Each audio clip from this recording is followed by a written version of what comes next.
बिस्मिल्लाहिर्रहमानिर्रहीम। अस्सलाम वालेकुम students, my name is Shyam गोरी और आज मैं आपको पढ़ाने वाला हूं क्लास 12 की फिजिक्स के chapter number 2 first law of thermodynamics के न्यूमेरिकल्स को सॉल्व करवाने जा रहा हूं। तो यहां आपके सामने आया हुआ फर्स्ट न्यूमेरिकल बेहद आसान न्यूमेरिकल है इस चैप्टर के। जब मैंने देखा तो मैंने बोला तो बहुत आसान न्यूमेरिकल दिए हुए। तो आए जरा शुरुआत करते हैं।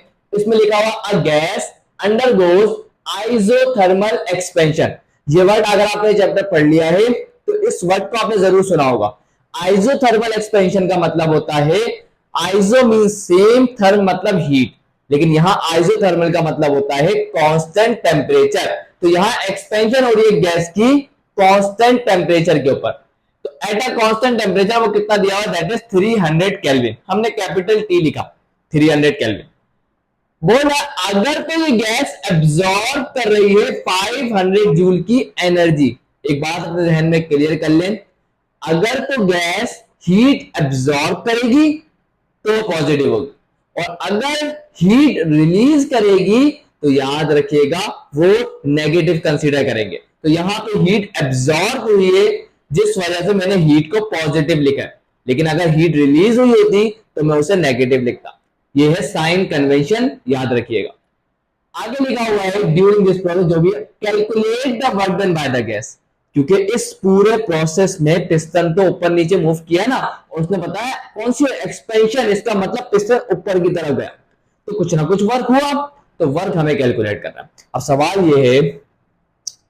ये है अगर आपने आइसोथर्मल एक्सपेंशन या जो भी है कंप्रेशन आपने पढ़ी हो तो आपको पता होगा कि आइसोथर्मल एक्सपेंशन में डेल्टा क्यू बराबर होता है डेल्टा डब्ल्यू के। सही है ना, ये आपको मिल जाएगी। तो यहां से हम कह सकते हैं कि डेल्टा डब्ल्यू किसके बराबर हो जाएगा, डेल्टा क्यू किसके बराबर, 500 जूल के। तो इस आइसोथर्मल एक्सपेंशन के दौरान जितनी आप हीट सिस्टम को देते जाते हैं वो सारी की सारी वर्क में कन्वर्ट होती जाती है। समझ आ रही बात? आई होप इट इज क्लियर। चले भाई, तो यहां पर प्रॉब्लम नंबर 2 की तरफ पढ़ते हैं। प्रॉब्लम नंबर 2 में लिखा हुआ है, यहां से पढ़ लेते हैं। अ पिस्टन कंप्रेसेस अ गैस। एक पिस्टन है, उसने गैस को कंप्रेस कर रहा है आइसोथर्मली। अब आप बोलेंगे सर बुक में तो लिखा हुआ है एडियाबेटिकली, लेकिन आप कह रहे हैं आइसोथर्मली। तो याद रखिएगा बुक में उन्होंने शायद मिस्टेक कर दिए। मैं आपको एक चीज क्लियर कर देता हूं। देखिए आइसोथर्मल की जो इक्वेशन होती है ना वो ये होती है, P1 V1 की power gamma is equal to P2 V2 की पावर गामा। और इस इक्वेशन से आप लोग वाकिफ भी होंगे, क्योंकि अगर आप देखें तो न्यूटन लॉ आया था और लेप्लास आया था ना। तो लेप्लास की जो आपने डेरिवेशन करी होगी लेप्लास करेक्शन की, तो उसमें आपने आइसोथर्मल सॉरी एडियाबैटिक इक्वेशन को यूज किया था और वो ये थी, अगर आपको याद हो तो उसमें एडियाबैटिक इक्वेशन ये होती है। लेकिन उन्होंने गामा की वैल्यू दी, यहां पर नहीं दी। अगर वो गामा की वैल्यू दे देते तो फिर तो मसला नहीं है, एडियाबैटिकली कह दे मसला नहीं है, कोई भी लगा देंगे। लेकिन उसने सवाल में गामा का जिक्र ही नहीं किया। उसके बाद दूसरा उसका आंसर जो आ रहा है ना वो आइसोथर्मल इक्वेशन को यूज करके आ रहा है। अब आप बोलेंगे सर ये आइसोथर्मल इक्वेशन क्या है? उसमें आइसोथर्मल इक्वेशन और एडियाबैटिक का फर्क सिर्फ ये होता है कि आइसोथर्मल के अंदर V1 के ऊपर गामा नहीं आता, तो ये हो जाता है P1 V1 is equal to P2। इस इक्वेशन को हम कहते हैं isothermal equation. I hope it is clear. चले भाई, तो यहां पे piston compressive the gas isothermally लिखना चाहिए था। तो इसी के साथ अगर कैलकुलेशन करेंगे इस फॉर्मूले को यूज कर सकते हैं, और इस फॉर्मूले को यूज करके हम लोग जो हम P2 जो भी बोल रहे निकालना होगा वो आंसर आपके बुक के आंसर से मैच हो जाएगा। If the initial volume is 0.02 metre cube, तो इनिशियल वॉल्यूम का V1 कह दिया, ये लिख दिया। And the final volume is 0.01 metre cube, ये आ गया V2। And the initial pressure है 200 किलो पास्कल, P1 आ गया, और फाइनल प्रेशर हमें निकाला है दैट इज P2।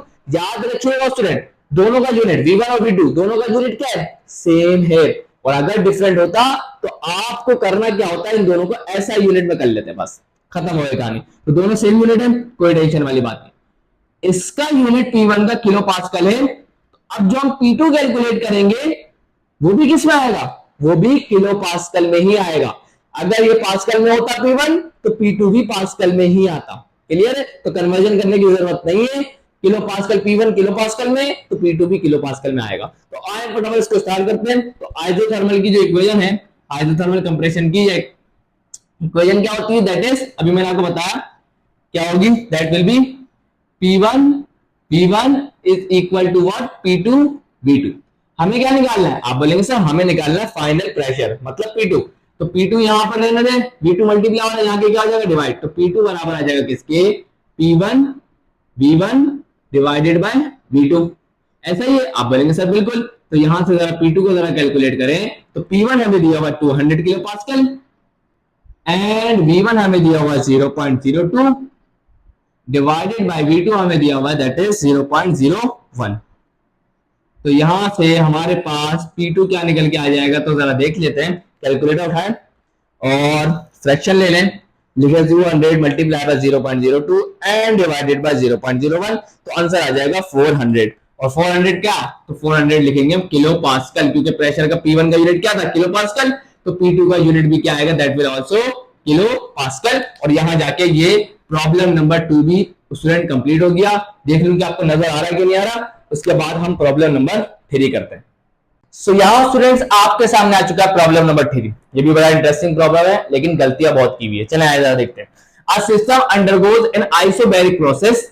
एक आइसो का मतलब होता है सेम, बार का मतलब होता है, क्योंकि यूनिट ऑफ प्रेशर है तो हम कहते हैं बार का मतलब प्रेशर है। तो आइसोबैरिक प्रोसेस एक ऐसा प्रोसेस होता है जिसमें प्रेशर कांस्टेंट रहता है।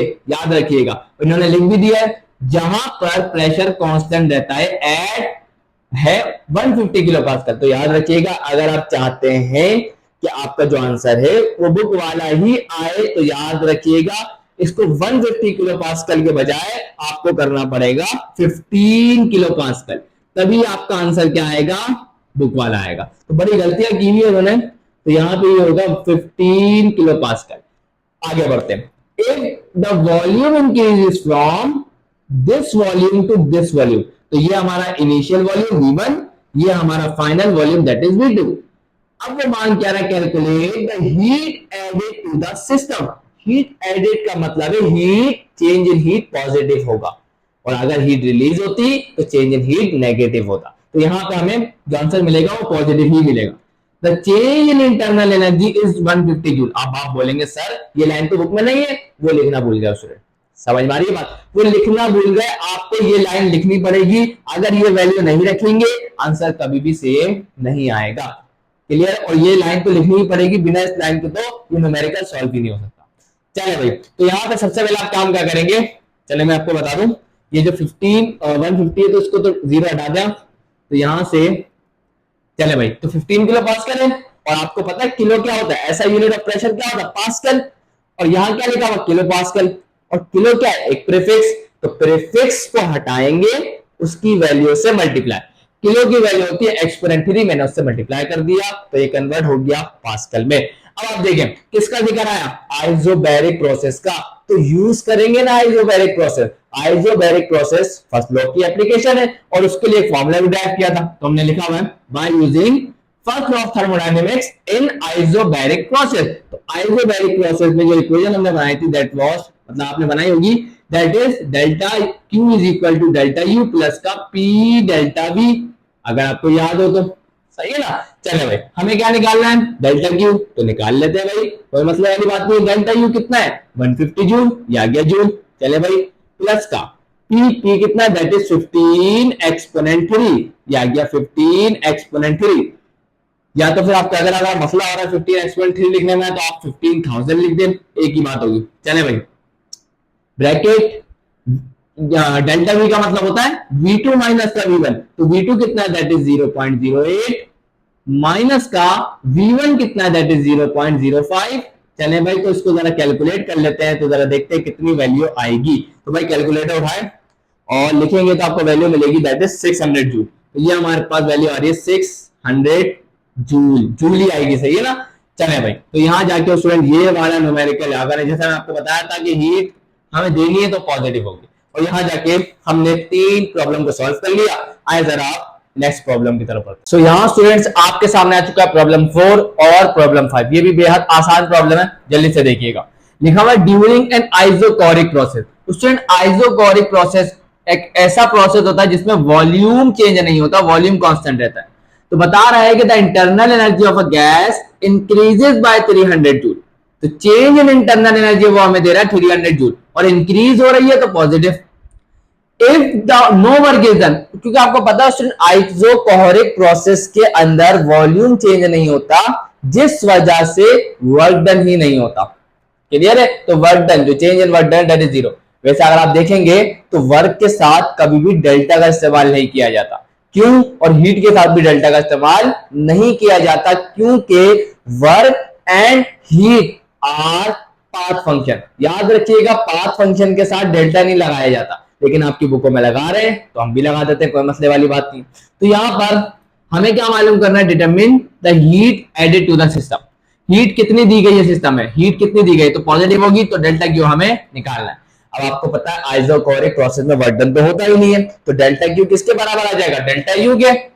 और डेल्टा क्यू हमें क्या निकालना था? डेल्टा यू कितना गिवन है? डेल्टा यू गिवन है हमारे को, सॉरी मैंने यहाँ पे गलती लिख दी, गलत लिख दिया, यहाँ डब्ल्यू नहीं आएगा, यहाँ आएगा क्यू। चले भाई, तो यहाँ पे डेल्टा क्यू किसके बराबर आ जाएगा? That will be equal to 300 joule. तो बेहद आसान प्रॉब्लम था। आए जरा प्रॉब्लम नंबर 5 की तरफ बढ़े। अब आप बोलेंगे सर इसका तो सवाल ही नहीं लिखा हुआ। उसमें सवाल आपको नजर आ रहा होगा, काफी बड़ा था, लेकिन कुछ भी इसके अंदर ऐसी चीज है ही नहीं जिसपे आप ज्यादा दिमाग खर्च करें। उसमें यहाँ बताया जा रहा है कि एक साइक्लिक प्रोसेस है। तो याद रखिएगा, जब भी कोई साइक्लिक प्रोसेस होगा, मतलब अगर कोई हमारा जो सिस्टम है जिस पॉइंट से स्टार्ट होगा और उसी पॉइंट पर आगे रुकेगा, तो याद रखिएगा change in internal energy zero हो जाती है। Change in internal energy system की जीरो हो जाती है। चले भाई, तो यहाँ पे हुआ क्या, उसने बताया सबसे पहले हुई हाइड्रोकोरिक हीटिंग ए से बी, और उसके बाद बी से सी क्या हुआ? आइसोथर्मल एक्सपेंशन, और सी से वापस ए आ गया सिस्टम, मतलब वापस वही आ गया, इनिशियल पॉइंट पे आ गया। तो उसने बताया कि जब उसने हीट सिस्टम को दी, किसमें दी? हाइड्रोथर्मल एक्सपेंशन के दौरान उसने सिस्टम में हीट ऐड की, तो हीट एडेड आ गई Q1 is equal to 1000 joule. और उसने बताया कि अब जो उसने सिस्टम ने हीट को रिजेक्ट किया during an isochoric process, that is 500 joule. अब हमें बताओ नेट वर्क डन कितना होगा? याद रखिएगा, जो नेट वर्क डन होगा इस केस में उसका एक फॉर्मूला होता है और बेहद आसान है। आप खुद सोचें कि जब आपने सिस्टम में हीट 1000 दी, उसमें से 500 निकल गई, 500 जाया हो गई, तो फिर सिस्टम में वर्क कितना हुआ होगा? 500 का ही हुआ होगा, है ना? क्योंकि जब 1000 देंगे तो 1000 का वर्क होना चाहिए था। 1000 जूल की एनर्जी दी तो 1000 जूल का वर्क होना चाहिए था, लेकिन हुआ ये कि वर्क जाया हो गया during an isochoric process and that was 500 joule. वो माइनस हो गया, तो इसको नेगेटिव लेना चाहिए, लेकिन हम फॉर्मूले में डायरेक्ट नेगेटिव लगा देंगे, तो इसलिए मैंने यहाँ पे नेगेटिव नहीं लिखा। तो यहाँ पे जो डेल्टा डब्ल्यू होगा, याद रखिएगा, जो नेट वर्क डन होगा, तो नेट वर्क डन, सही है, नेट वर्क डन किसके बराबर होगा? That will be equal to Q1 minus के Q2। सही है ना? तो Q1 क्या है? Heat added to the system minus कितनी हीट निकल गई। तो यहाँ पे आपको पता चल जाएगा नेट वर्क डन कितना है। तो नेट वर्क डन के लिए हमारे पास Q1 आ गया 1000 माइनस का Q2 आ गया 500, और 1000 में से 500 को माइनस किया, आंसर आ गया 500 जूल। इसका मतलब सिस्टम ने इतना काम किया होगा, सिस्टम ने किया है, सही है ना? सिस्टम ने किया, जब पॉजिटिव है। आई होप इसे हम कहते हैं work done by the system. System ने काम किया तो हम उसे कहते हैं work done by the system, वो हमेशा पॉजिटिव होगा। और work done on the system, मतलब सिस्टम के ऊपर एक्सटर्नली कोई काम करेगा तो याद रखिएगा उसे हम कहते हैं work done on the system. तो याद रखिएगा उससे हम नेगेटिव लेते हैं। क्लियर? चले भाई आगे बढ़ते हैं प्रॉब्लम नंबर 6 की तरफ। तो यहां स्टूडेंट्स आपके सामने आ चुका है प्रॉब्लम नंबर 6। बड़ा ही इंटरेस्टिंग और बेहद आसान प्रॉब्लम है स्टूडेंट। तो यहाँ पे बताया जा रहा है, आपको अगर आप प्रॉब्लम देखें तो उसमें लिखा हुआ है कि इनिशियल वॉल्यूम जो था दैट वाज 0.03 मीटर क्यूब, और बाद में जो वॉल्यूम हो गया वो हो गया 0.06 मीटर क्यूब। तो अगर आप यहां देखें तो वॉल्यूम इंक्रीज हुआ है, सही है ना? इसका मतलब एक्सपेंशन का केस है। तो यहाँ पे बताया जा रहा है, आपकी बुक के अंदर प्रेशर जो बताया जा रहा है ना, कांस्टेंट प्रेशर, वो लिखा हुआ है 100 किलो पास्कल। लेकिन याद रखिएगा, अगर आप चाहते हैं कि आपका आंसर बुक वाला आए तो याद रखिएगा आपको प्रेशर रखना पड़ेगा 10 किलो पास्कल, सही है ना? ये करेक्शन करनी पड़ेगी आपको। तो 10 किलो पास्कल है, तो आपको पता है ऐसा unit of pressure is pascal, not kilo pascal. तो हम क्या करेंगे, किलो पास्कल से पास्कल में जाएंगे। कैसे जाएंगे? क्योंकि किलो हमारे को पता है एक प्रीफिक्स है, और प्रीफिक्स को हटाएंगे तो उसकी वैल्यू से मल्टीप्लाई करेंगे, तो it will convert into pascal. सही रहा, तो किलो हटाया तो के की वैल्यू से मल्टीप्लाई किया, दैट वाज एक्सपोनेंट 3। अब हमसे दो चीजें मांगी उसने। पहली चीज वो कह रहा है कि वर्क निकालो इन इन रिवर्सिबल प्रोसेस, और दूसरी चीज उसने मांगी कि वर्क निकालो इन इरिवर्सिबल प्रोसेस। तो वर्क रिवर्सिबल भी निकालना है और वर्क इरिवर्सिबल भी निकालना है। तो यहां पर सबसे पहले सुनिएगा, हमने क्या किया, इरिवर्सिबल वर्क निकाला कि अगर तो कोई सिस्टम, अगर तो यहां पर आप देखें तो ये हमारे पास एक गैस है, सही है ना, इसके अंदर सिलेंडर है हमारा लगा हुआ है, इसके अंदर गैस थी और इस गैस के मॉलिक्यूल्स क्या हुआ, एक्सपेंड हुआ। तो यहां पे क्या होगा, फाइनल स्टेट ऊपर होगा क्योंकि वॉल्यूम इंक्रीज हुआ है, जैसा कि सवाल ने बताया, वॉल्यूम चेंज हो गया, V1 से V2 हो गया, बढ़ गया, गैस एक्सपेंड हुई, ऊपर गई।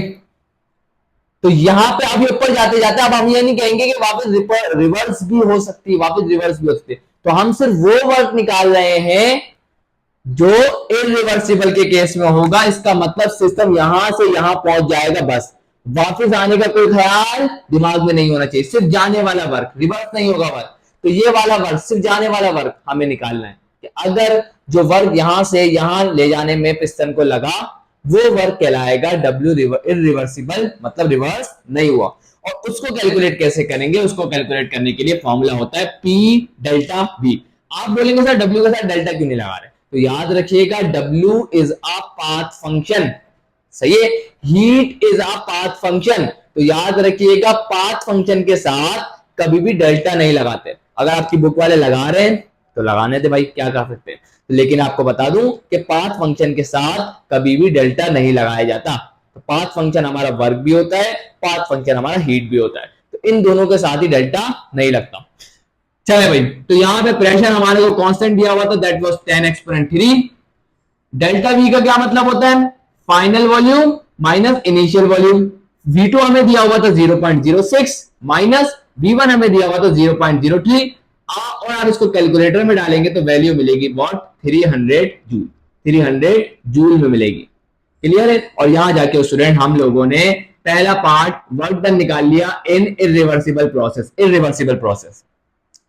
अब नाउ क्वेश्चन अराइजेस कि सर अगर सिस्टम रिवर्स हो जाए तो फिर क्या करेंगे, फिर उस केस में वर्क क्या होगा। तो बहुत ध्यान से सुनिएगा स्टूडेंट। अब यहां पे देखें, अगर रिवर्स हो सकता है तो पहले तो वो जाएगा, फिर इसी पॉइंट पे वापस रिवर्स होकर वापस यहीं पर आएगा, सही है ना। तो अब यहां से दो दफा वर्क हो रहा है, दो दफा वर्क हो रहा है। एक वर्क यहां से पिस्टन को यहां ले जाने में हो रहा है और वापस पिस्टन को यहां से यहां ले जाने में हो रहा है। लेकिन जितना वर्क यहां से यहां ले जाने में किया होगा उतना ही वर्क आपको यहां से वापस यहां ले जाने में भी करना होगा। ऐसा ही है कि नहीं, आप बोलेंगे सर बिल्कुल। तो अगर आप देखें जाने वाला वर्क और आने वाला वर्क सेम होगा, तो यहां दो दफा हो रहा, तो हम क्या लिख सकते हैं कि जो रिवर्सिबल वर्क होगा वो क्या होगा, two times of irreversible work होगा। I hope it is clear. यहां लिख दीजिएगा W इरिवर्सिबल। तो यहां पर आप क्या करेंगे, W रिवर्सिबल कैसे निकालेंगे भाईजान, W रिवर्सिबल निकालेंगे टू टाइम्स ऑफ 300, और 2 टाइम्स ऑफ 300 क्या हो जाएगा, दैट विल बी 600। तो in case of reversible work कितना होगा, दैट विल बी 600 जूल। जाने और आने में टोटल वर्क जो होगा वो होगा 600 जूल। आई होप कि इसके अंदर तो कोई कंफ्यूजन नहीं होगी। और आप चाहें तो ऐसे भी निकाल सकते हैं, सर कैसे, जाने में कितना वर्क लगा यहां से यहां एक्सपेंशन में 300, तो वापस आने में कितना लगा होगा 300 कितना हो गया, 600 हो गया। तो इस तरीके से भी आप लोग रिवर्सिबल वर्क को कैलकुलेट कर सकते हैं। आई होप कि यहां पे आपको कोई प्रॉब्लम नहीं होगी। तो आए बढ़ते हैं प्रॉब्लम नंबर 7 की तरफ। सो यहां स्टूडेंट्स आपके सामने आ चुका है प्रॉब्लम नंबर 7। बड़ा ही इंटरेस्टिंग और बड़ा ही इजी न्यूमेरिकल है, और इसे नोट कर लीजिएगा, बड़ा ही इंपॉर्टेंट न्यूमेरिकल है। तो भाई जरा पढ़ते हैं इसमें क्या लिखा हुआ है। तो बताया जा रहा है कि एक 50 ग्राम पीस ऑफ कॉपर है, 50 gram of peace of water copper. तो यहां पे ये कॉपर का क्या दिया जा रहा है, मास। सबसे पहले डेटा बनाए और लिख दे मास ऑफ कॉपर पीस, और उसको हमने क्या नाम दे दिया, MC का, और कितना था, दैट वाज 50 ग्राम। क्लियर। आगे बढ़ते हैं। बताया जा रहा है आगे एट 100 डिग्री सेल्सियस। तो इस कॉपर के पीस का जो टेम्परेचर है दैट इज 100 डिग्री सेल्सियस, जिसको मैंने TC का नाम दिया। आगे बढ़ते हैं। आगे बताया जा रहा है इस place in 200 gram of water at 20 degree Celsius. तो बताया जा रहा है अब वाटर आ गया, वाटर का मास दे रहा है दैट इज 200 ग्राम, जिसको मैंने MW दिया। और वाटर का टेम्परेचर बता रहा है दैट इज 20 डिग्री सेल्सियस, जिसको मैंने TW का नाम दिया। आगे क्या बोल रहा है, आगे बोल रहा है if the final temperature of the system is 30 degree Celsius. अब आपको पता है स्टूडेंट, आपको पता है उसने क्या कहा, उसने बोला भाईजान ये कॉपर का पीस है, इसका टेम्परेचर 100 डिग्री सेल्सियस है। बहुत ध्यान से देखिएगा, ये कॉपर का पीस है, इसका टेम्परेचर कितना है भाईजान, 100 डिग्री सेल्सियस। और ये हमारे पास क्या है, ये हमारे पास एक वाटर है जिसके अंदर 100 ग्राम 200 ग्राम वाटर है। हमने क्या किया, इसको लेके गए और इसका टेम्परेचर कितना, 20 डिग्री सेल्सियस। हमने इस कॉपर के पीस को उठाया और इस वाटर की सरफेस पे जाके रख दिया। रे भाई अब क्या होगा, अब आपको पता है इसका टेम्परेचर 100 डिग्री है और इसका टेम्परेचर 20 डिग्री सेल्सियस है, तो अब बताएं होगा क्या। तो आप बोलेंगे सर इसका टेम्परेचर बहुत ज्यादा है, इसका टेम्परेचर बहुत कम है, और हमने पढ़ा है हीट के बारे में, हीट क्या करती है, हीट कहां से कहां ट्रेवल होती है। तो आप बोलेंगे sir heat always travel from higher temperature to lower temperature. तो हायर टेम्परेचर किसका है, कॉपर का, तो हीट कहां से कहां जाएगी, कॉपर से वाटर की तरफ। इसका मतलब हीट कौन लॉस करेगा, हीट लॉस करेगा कॉपर। वो जो हीट लॉस करेगा कॉपर, उसे गेन कौन करेगा, तो उसे गेन करेगा ये वाटर। ये बात क्लियर हुई, ये बात क्लियर हुई, चले भाई इंशाल्लाह क्लियर हो गई। तो यहां पर अब मुझे बताएं ये क्या जिंदगी भर क्या हीट देता रहेगा। आप बोलेंगे सर क्या बात कर रहे हैं, जिंदगी भर कैसे हीट दे सकता है ये। तो यहां पर होगा क्या, एक वक्त आएगा कि इन दोनों का, क्योंकि ये एक सिस्टम बने होंगे, तो इन दोनों का टेम्परेचर सेम हो जाएगा, सही है। और उस जब इन दोनों बॉडीज का, वाटर का और कॉपर का टेम्परेचर सेम हो जाता है तो हीट ट्रांसफर रुक जाएगा और हम कहेंगे कि थर्मल इक्विलिब्रियम एस्टेब्लिश हो गई, थर्मल इक्विलिब्रियम एस्टेब्लिश हो गई।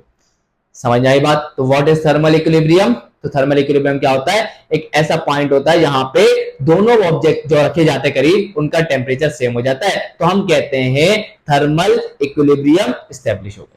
आई होप इट इज क्लियर, कोई कंफ्यूजन इंशाल्लाह नहीं होगी। तो अब इन दोनों का फाइनल टेम्परेचर वो हमें दे रहा है, उन दोनों का है भाई, इन दोनों का है। तो इस सिस्टम का मतलब क्या है, इन दोनों का टेम्परेचर, मतलब ये final temperature of the water भी कहलाएगा, ये कहलाएगा final temperature of the copper भी, यही कहलाएगा। और बुक के अंदर उन्होंने दिया हुआ 30 डिग्री सेल्सियस, और अगर आप वो रख के कैलकुलेशन करेंगे आपका आंसर कभी भी सही नहीं आएगा। तो आपको करेक्शन करने की जरूरत है, आपको करेक्शन ये करनी पड़ेगी कि टेम्परेचर जो उन्होंने 30 डिग्री सेल्सियस दिया हुआ है उसे आपको रखना पड़ेगा 21.8 डिग्री सेल्सियस, तभी आपका आंसर सही आएगा। इतनी बातें क्लियर। चले भाई आगे बढ़ते हैं। आगे लिखा हुआ स्टूडेंट कैलकुलेट करो भाईजान specific heat capacity of copper. तो मैंने लिख दिया specific heat capacity of copper और उसको मैंने नाम दिया सी का। ये हमें कैलकुलेट करनी, और हमें दे क्या रहा है, specific heat capacity of water and that is 4.18 joule per gram पर डिग्री सेल्सियस, और उसको मैंने CW का नाम दिया। तो ये आ गया इसका कंप्लीट डेटा। अगर ये सही से बना तो जिंदगी एकदम आसान रहेगी भाई। चले भाई सर स्टार्ट कहां से करें सर, तो याद रखिएगा स्टार्ट कहां से करना है, आप लोगों को स्टार्ट करना है वही वाली बात से जो मैंने आपको बताई कि जितनी हीट कॉपर लॉस करेगा उतनी हीट कौन गेन करेगा, वाटर गेन करेगा। तो यही मैंने बात लिखी कि heat lost by the copper is equal to heat gain by the water. तो जितनी हीट कॉपर लॉस कर रहा है उतनी हीट कौन गेन कर रहा है, वाटर गेन कर रहा है। अब बताएं सर हीट का फॉर्मूला। अच्छा एक और बात आपके जहन में आएगी, सर यहां कन्वर्जन कौन करेगा, ऐसा ही हम लोग तो फिजिक्स पढ़ रहे हैं और फिजिक्स में तो ऐसा यूनिट इस्तेमाल होता है। तो मास का ऐसा यूनिट केजी होता है, टेम्परेचर का ऐसा यूनिट केल्विन होता है। तो सर आपने कन्वर्ट तो किया ही नहीं, तो ऐसा इस बारे में थोड़ी सी बात कर लेते हैं स्टूडेंट, थोड़ी सी बात कर लेते हैं। उसने आपको पता है हीट का फॉर्मूला क्या होता है, तो आप बोलेंगे सर क्या बात कर दी, हमें पता है that is MCP delta T, है ना। चले भाई, और हीट का यूनिट क्या होता है, आप बोलेंगे सर जूल, सही है। आइए चेक करते हैं, सवाल में मास का यूनिट क्या दिया हुआ, ग्राम, तो जरा इसको यहां रख दें क्योंकि फॉर्मूले से आता है ना यूनिट। चले भाई सीपी का यूनिट सवाल में क्या दिया हुआ, जूल पर ग्राम पर डिग्री सेल्सियस, तो आ गया जूल पर ग्राम पर डिग्री सेल्सियस। और टेम्परेचर डिफरेंस हमें क्या, मतलब टेम्परेचर का यूनिट क्या दिया हुआ सवाल में, डिग्री सेल्सियस, तो ये आ जाएगा। अब जरा चेक करिएगा, डिग्री सेल्सियस से डिग्री सेल्सियस कट गया, ग्राम से ग्राम कट गया, बच कौन गया, अरे भाई बच गया जूल। और हमें तो हीट का ऐसा यूनिट ही तो चाहिए होता है जूल। इसका मतलब ये हुआ कि इस सवाल में हमें कन्वर्जन करने की जरूरत नहीं है। अब आप बोलेंगे सर ये तो आपको पता चल गया, आपने ये बार बार किया तो ये तो हमारे लिए मुश्किल हो जाएगा, ये तो हमारे लिए मुश्किल हो जाएगा, लेकिन टेंशन नहीं लेनी। यहां जरा चेक करिएगा, आपको यहां से डिसाइड करना है, इसको देख के डिसाइड करना होगा कि आपको कन्वर्जन करनी है या नहीं। अब देखें यहां पे हमारे को specific heat capacity of water जो दी हुई that is 4.18 joule per gram पर डिग्री सेल्सियस। तो यहां से आप देख लीजिएगा मास का यूनिट क्या लगाया था, मास का यूनिट ग्राम में है तो आप ग्राम में रखें, अगर यहां मास का यूनिट केजी में है तो आप केजी में करें, सही है। यहां पे टेम्परेचर देखें डिग्री सेल्सियस, याद रखिएगा, याद रखिएगा, मैं इंपॉर्टेंट बात आपको बता दूं, आप इसको इस जो यूनिट दिया हुआ ना आप इसको ऐसे भी लिख सकते हैं जूल पर ग्राम पर केल्विन। अब आप बोलेंगे सर ये सेम कैसे हो सकता है, डिग्री सेल्सियस वो केल्विन है, तो स्टूडेंट याद रखिएगा क्योंकि ये फॉर्मूला जो है ना, इस फॉर्मूले में जो डेल्टा टी है दैट इज व्हाट, याद रखिए इसे हम कहते हैं change in temperature, temperature difference. और आपको पता होना चाहिए ये बात कि जो टेम्परेचर डिफरेंस होता है वो केल्विन स्केल के अंदर, और जो टेम्परेचर डिफरेंस होता है वो डिग्री सेल्सियस स्केल में बराबर होता है। अगर आपने मेरी वीडियो नहीं देखी हीट और टेम्परेचर वाली तो वो देख लीजिएगा, ये बात मैंने बहुत अच्छे से क्लियर करी है कि टेम्परेचर डिफरेंस केल्विन स्केल में और डिग्री सेल्सियस में बराबर होता है, जिस वजह से इसके अंदर हम चाहें तो डिग्री सेल्सियस भी लिख सकते हैं, हम चाहें तो केल्विन भी लिख सकते हैं, इससे कोई फर्क नहीं पड़ेगा न्यूमेरिकल के ऊपर। क्लियर हो रही है बात। और बराबर क्यों होते, इसकी वजह बहुत आसान है, क्योंकि केल्विन स्केल में भी नंबर ऑफ डिवीजन 100 होते हैं और डिग्री सेल्सियस में भी नंबर ऑफ डिवीजन 100 होते हैं, जिस वजह से इनका टेम्परेचर डिफरेंस की वैल्यूज हमेशा सेम आती है। आई होप ये इंपॉर्टेंट बातें थी जो आपको पता होनी चाहिए, वरना इंसान कंफ्यूज रहता है, सर यहाँ पे केल्विन इस्तेमाल हो गया, यहाँ डिग्री सेल्सियस इस्तेमाल हो गया, तो ये कंफ्यूजन में आपको जिंदगी नहीं गुजारनी है, सही है ना। तो जिंदगी को आसान बना के रखें, सही है। चले भाई आगे बढ़ते हैं। अब यहां पर शुरुआत तो मैंने आपको बता दिया कहां से करनी है, अब हम फॉर्मूला पुट करेंगे। हीट का फॉर्मूला मैंने आपको अभी लिख के बताया that is what MCP delta T है ना, एमसीपी डेल्टा टी। तो इस साइड पर कॉपर की हीट सारी चीजें आएंगी और इस राइट हैंड साइड पर वाटर की सारी चीजें आएंगी। तो मास किसका आएगा, आप बोलेंगे सर कॉपर की बात हो रही है तो मास भी कॉपर का आएगा, और कॉपर के मास को हमने क्या नाम दिया हुआ that is MC. CP specific heat capacity of copper, और specific heat capacity of copper को मैंने क्या नाम दिया हुआ दैट इज सीसी। और उसके बाद डेल्टा टी। अब ये सर डेल्टा टी क्या होगा, याद रखिएगा हमेशा डेल्टा टी जब भी आप निकालेंगे हमेशा पॉजिटिव निकालना है। पॉजिटिव कब आएगा, ज्यादा वाले टेम्परेचर में से कम वाले टेम्परेचर को माइनस करेंगे, ऑटोमेटिकली आंसर पॉजिटिव आएगा। क्लियर। आइए देखते हैं कॉपर का ज्यादा टेम्परेचर कहां था। कॉपर का ज्यादा टेम्परेचर पहले था और बाद में कम हुआ ना, तो आप 100 में से कॉपर के 100 वाले टेम्परेचर में से माइनस करेंगे कॉपर के फाइनल टेम्परेचर दैट इज 21.8। तो हम यहाँ क्या लिखेंगे, यहाँ पे हम क्या लिखेंगे कि हम यहाँ क्या करेंगे डेल्टा टी कैसे निकालेंगे, टी सी में से माइनस करेंगे किसको, टी को, तो आंसर पॉजिटिव आएगा। ये कहलाएगा temperature difference of the copper. आगे बढ़ते हैं, आगे बढ़ते हैं। अब राइट हैंड साइड पे आ जाए, राइट हैंड साइड पे मास किसका आएगा भाई, वाटर है तो वाटर का मास आएगा, स्पेसिफिक हीट कैपेसिटी किसकी आएगी, वाटर की आएगी, और टेम्परेचर डिफरेंस किसका आएगा, मैंने अभी बताया वाटर का ही आएगा, लेकिन ज्यादा वाले टेम्परेचर में से कम वाले को माइनस करेंगे। तो यहां पे देखें तो इनिशियली वाटर का टेम्परेचर 20 था, फाइनल वाटर का टेम्परेचर हो गया 21.8, ज्यादा ये वाला है ना, तो इसमें से इसको माइनस करके टेम्परेचर डिफरेंस निकालेंगे वाटर का। तो टी में से माइनस करेंगे टी डब्ल्यू को, तो ये आ जाएगा टी में से माइनस करेंगे किसको, टी डब्ल्यू को माइनस करेंगे। कोई मसला यहां तक इंशाल्लाह नहीं होगा। अब सिर्फ वैल्यूज को पुट करना है। Mass of copper that is 50 gram, CC हमें नहीं पता ये तो निकालना है, and TC minus T, TC हमारे को दिया हुआ है 100 डिग्री सेल्सियस और टी हमारे को दिया हुआ है 21.8 degree Celsius is equal to mass of water that is 200 gram, specific heat capacity of water that is 4.18, और टेम्परेचर डिफरेंस की बात करें तो T हमें दिया हुआ 21.8 और टेम्परेचर ऑफ द वाटर दिया हुआ that is 20 degree Celsius. Clear. तो भाई देखें यहाँ पे हमें क्या निकालना है, सीसी, ये दोनों यहाँ मल्टीप्लाई और वहां जाके डिवाइड हो जाएंगे, तो यहाँ पे सीसी किसके बराबर आ जाएगा, that will be what 200 multiply by 4.18 multiply by 21.8 minus का 20 and divided by multiply divide by 50 आ गया, और ये टेम्परेचर डिफरेंस भी यहाँ के डिवाइड हो जाएगा, दैट विल बी 100 माइनस का 21.8। अब जरा अपना कैलकुलेटर उठाएं बिस्मिल्लाह पढ़ के। तो भाई जान कैलकुलेटर उठाएं और इस फ्रैक्शन लेके ओरिजिनल साइंटिफिक कैलकुलेटर लीजिएगा, फ्रैक्शन लेके ऊपर सारी वैल्यू डालें, नीचे सारी वैल्यू डालें, एज इट इज जैसे मैंने लिखी है, तो आपको आंसर मिलेगा, आपको आंसर मिलेगा 0. सीसी की वैल्यू क्या मिलेगी, 0.384। और यूनिट क्या होगा सर जी, यूनिट वही होगा जो specific heat capacity of water का था, क्या है, जूल पर ग्राम पर degree Celsius, joule per gram पर डिग्री सेल्सियस। और यहां जाके ये प्यारा सा न्यूमेरिकल स्टूडेंट, प्यारा सा न्यूमेरिकल क्या हो गया, कंप्लीट हो गया। आई होप कि इसके अंदर तो कोई प्रॉब्लम आप लोगों को नहीं हुई होगी, है ना। तो आखिरी न्यूमेरिकल रह गया, आए उससे भी जल्दी से करते हैं। सो यहां स्टूडेंट्स आपके सामने आ चुका है प्रॉब्लम नंबर 8, जो लास्ट प्रॉब्लम है आज की इस वीडियो का, और बड़ा ही इंटरेस्टिंग प्रॉब्लम, बेहद आसान प्रॉब्लम। तो यहां पे लिखा हुआ है how much heat is required to raise the temperature, heat निकालनी है, क्यों निकालना है, तो क्यू पे मैंने डाल दिया question mark. To raise the temperature of 1 kg of lead, ये 1 kg ऑफ लेड क्या है, लेड का मास है, तो लेड के मास को मैंने m कह दिया, and the mass of lead is what, 1 kg। आगे बढ़ते हैं, तो हमें टेम्परेचर को कहां से कहां बढ़ाना है, तो बता रहा है कि 1 kg ऑफ लेड का बढ़ाना है टेम्परेचर 25 डिग्री सेल्सियस से 100 डिग्री सेल्सियस। तो यहां पे क्या आएगा, T1 हमारा 25 डिग्री सेल्सियस हो गया और T2 हमारा 100 डिग्री सेल्सियस हो गया।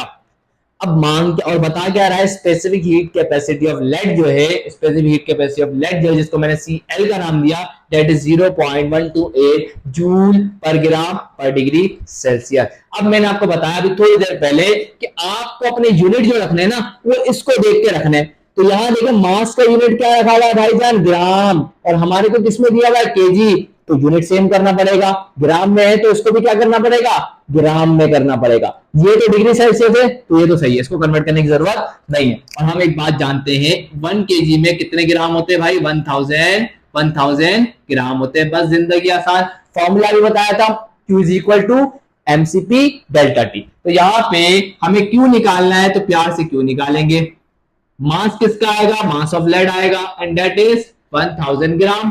तो रख दे भाई प्यार से, सीपी किसका आएगा भाई, सीपी आएगा लेड का, और लेड का कितना सीपी दिया हुआ, दैट इज 0.128, तो ये आ गया 0.128। मैंने आपको क्या बताया, मैंने आपको बताया ये टेम्परेचर डिफरेंस जो होता है, ये क्या होता है, ये होता है ज्यादा वाले टेम्परेचर में से कम वाले को माइनस करना। तो लेड का ज्यादा टेम्परेचर 100 है और कम टेम्परेचर 25 है, तो आप क्या करेंगे, 100 में से माइनस करेंगे किसको, 100 में से माइनस करेंगे किसको, 25 को। जरा कैलकुलेटर उठाएं बड़े प्यार से और सारी वैल्यूज को पुट कर देते तो आंसर आ जाएगा भाई। तो ये हमारा कैलकुलेटर, आए जरा कैलकुलेट करते हैं। तो 1000 multiply by 0.128 multiply by 100 minus का 25 ब्रैकेट क्लोज, आंसर आ रहा है 9600। तो 9600 क्या, 9600 बताएं तो क्या होगा, जूल होगा, किलो जूल होगा, तो यहाँ पे 9000 जूल होगा। तो यहाँ पे हमारे पास हीट कितनी लगेगी भाईजान, जूल, क्योंकि यहाँ देखिए जूल था ना, तो इस वजह से जूल आएगा। तो यहाँ पे हमारे सामने ये जो न्यूमेरिकल कंप्लीट होता है। आई होप कि ये न्यूमेरिकल भी आप लोगों को समझ में आ गया होगा। और आज की इस वीडियो में मैंने आपको जितने न्यूमेरिकल करवाए, आई होप कि आपको सारे एकदम बेहतरीन तरीके से समझ में आ गए होंगे। सो आई होप स्टूडेंट आज की इस वीडियो के सारे न्यूमेरिकल आप लोगों को एकदम क्लियर होंगे। तो आज की ये वीडियो मैं यही एंड करता हूं। तो वीडियो अच्छी लगी तो लाइक जरूर करिएगा, चैनल को सब्सक्राइब करके बेल आइकन बटन करके ऑल पे जरूर क्लिक करिएगा। सो मिलता हूं नेक्स्ट वीडियो में, तब तक के लिए अल्लाह।